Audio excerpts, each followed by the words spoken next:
அனைவருக்கும் வணக்கம்.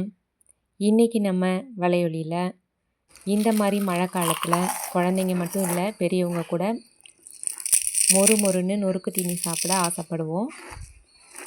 அந்த மாதிரி நேரத்தில் வீட்டில் இது போல் உலர்ந்த சோள அவல் வாங்கி வச்சுருந்தீங்கன்னா, அதாவது கார்ன்ஃப்ளேக்ஸ் வாங்கி வச்சுருந்தீங்கன்னா, டக்குன்னு 10 நிமிஷத்தில் ஒரு காரமான சோள அவல் ரெடி பண்ணிடலாம்.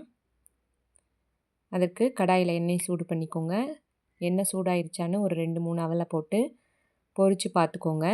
நான் சோள அவல்னு சொல்கிறது கார்ன்ஃப்ளேக்ஸை தமிழில் சொல்கிறேன், அவ்வளோதான். மிக்சரில் சேர்த்து கொடுப்பாங்க. நம்ம தனியாக இதை மட்டும் எடுத்து சாப்பிடுவோம். அந்தளவுக்கு இந்த சோள அவல் ரொம்ப டேஸ்ட்டாக இருக்கும். எண்ணெய் சூடானதுக்கப்புறமா இதை கொஞ்சம் கொஞ்சமாக நல்லா பொரிய வச்சு எடுத்து ஒரு எண்ணெய் வடிதட்டில் போட்டு வச்சுக்கலாம். இதுக்கு ஒன்றும் பெரிய ரெசிபி தேவையில்லை. அப்பளம் பொரிக்கிற மாதிரி, வடகம் பொரிக்கிற மாதிரி தான் நம்ம பொரிக்க போகிறோம். நம்ம கடைகளில் கிடைக்கிற மாதிரி காரசாரமாக நல்ல வாசமாக இருக்கிறதுக்கு மசாலா எப்படி ரெடி பண்ணி போடுறதுன்னு தான் நம்ம பார்க்க போகிறோம். குழந்தைங்க ஸ்கூல் விட்டு வந்தோடனே இது போல் சுட சுட மொறு மொறுன்னு ஸ்நாக்ஸ் வச்சுருந்தீங்கன்னா, ஹெல்த்தியான ஒரு ஸ்நாக்ஸ் வீட்டிலே செஞ்சு கொடுத்திங்கன்னா குழந்தைங்களும் ஆசையாக விரும்பி சாப்பிடுவாங்க. நம்ம கடைகளில் ஒரு பாக்கெட் வாங்கினோம்னா வீட்டில் இருக்க எல்லோரும் சாப்பிட முடியாது. ஆனால் இந்த உலர்ந்த மக்காச்சோள அவல் வாங்கி வச்சுருந்தீங்கன்னா ஒரு அரை பாக்கெட் பொரிச்சாலே உங்களுக்கு ஒரு டப்பா ஃபுல்லாக போடுற அளவுக்கு உங்களுக்கு வரும். இப்போ நம்ம சோள அவல் ஃபுல்லாக பொரித்து எடுத்தாச்சு. அதற்கப்புறமா கருவேப்பிலை பொரித்து எடுத்துக்கலாம். அதற்கு கருவேப்பிலை நல்லா கழுகி ஈரம் இல்லாமல் துடைச்சி வச்சுருக்கேன். அந்த கருவேப்பிலை இலைகளை போட்டு எண்ணெயில் சத்தம் அடங்குற அளவுக்கு நல்லா மொறு மொறுன்னு வறுத்து எடுத்துக்கலாம். இந்த கருவேப்பிலை சேர்க்குறது ஆப்ஷனல் தான். ஆனால் சேர்த்திங்கன்னா நல்ல வாசமாகவும், அதே சமயத்தில் குழந்தைங்க இந்த ஸ்நாக்ஸோடு சேர்த்து கருவேப்பிலையும் சாப்பிடுவாங்க. அதற்கப்புறமா பூண்டு ஒரு 10 பல் இல்லை 5 பல் நீங்கள் எடுத்துருக்க அளவுக்கு ஏற்ற மாதிரி தட்டி சேர்த்துக்கோங்க. அதையும் நல்லா பொரித்து எடுத்துக்கலாம்.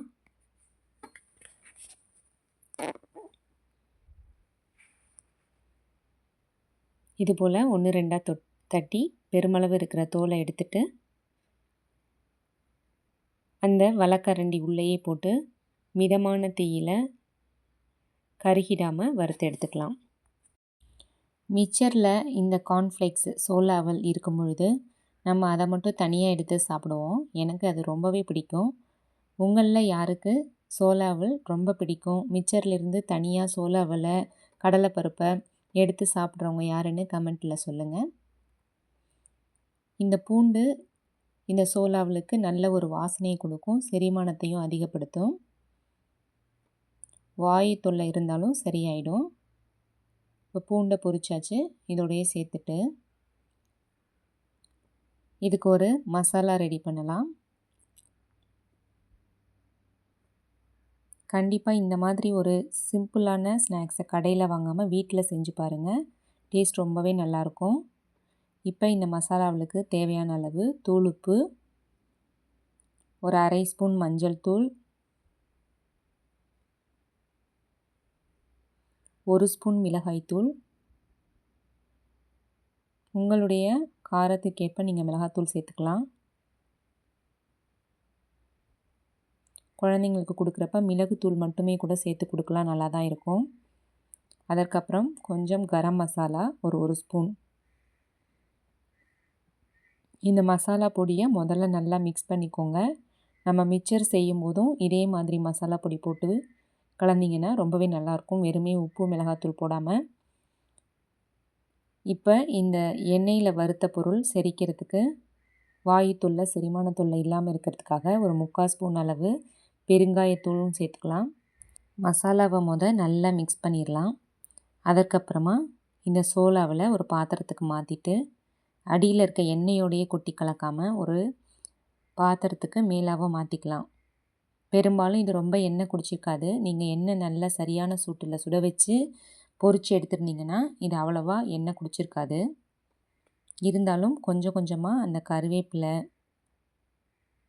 பூண்டு, சோள அவல் எல்லாமே மிக்ஸ் ஆகிற மாதிரி ஒரு பாத்திரத்தில் சேர்த்துக்கோங்க.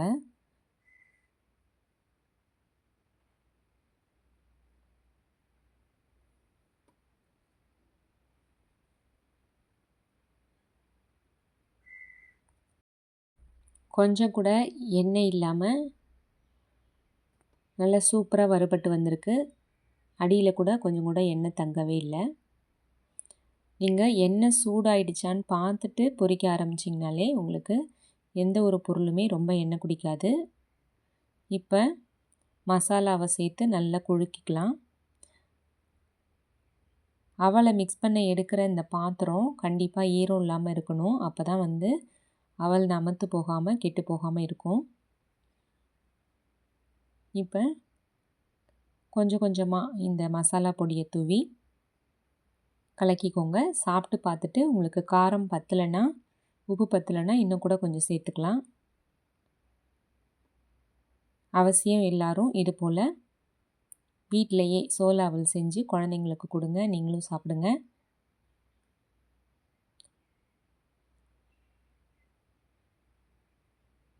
நம்ம பெரிய ப்ரொசீஜர்லாம் செய்ய வேணாம். சின்னதாக அப்பளம் வறுக்கிற மாதிரி, வடகம் வறுக்கிற மாதிரி சோளப்பொரி வறுத்து மசாலா சோளப்பொரி வீட்டிலையே டக்குன்னு செஞ்சிடலாம். இது போல் மழை காலத்துக்கும் சாப்பாட்டில் ரசம் சோறு, சாம்பார் சாதத்துக்கு தொட்டுக்கிறதுக்கு டக்குன்னு இப்படி ஒரு ஸ்நாக்ஸ் நம்ம ரெடி பண்ணிக்கலாம்.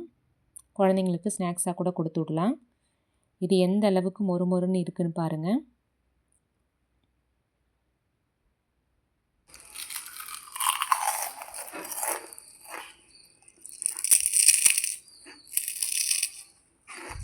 இந்த வீடியோ உங்களுக்கு பிடிச்சிருந்துச்சுன்னா அவசியம் விருந்தும் மருந்தும் வலையொலிக்கு சப்ஸ்கிரைப் பண்ணுங்கள். தொடர்ந்து உங்கள் ஆதரவை கொடுங்க. இந்த வீடியோவை உங்கள் ஃப்ரெண்ட்ஸ் அண்ட் ஃபேமிலிக்கு ஷேர் பண்ணுங்கள். நன்றி, வணக்கம்.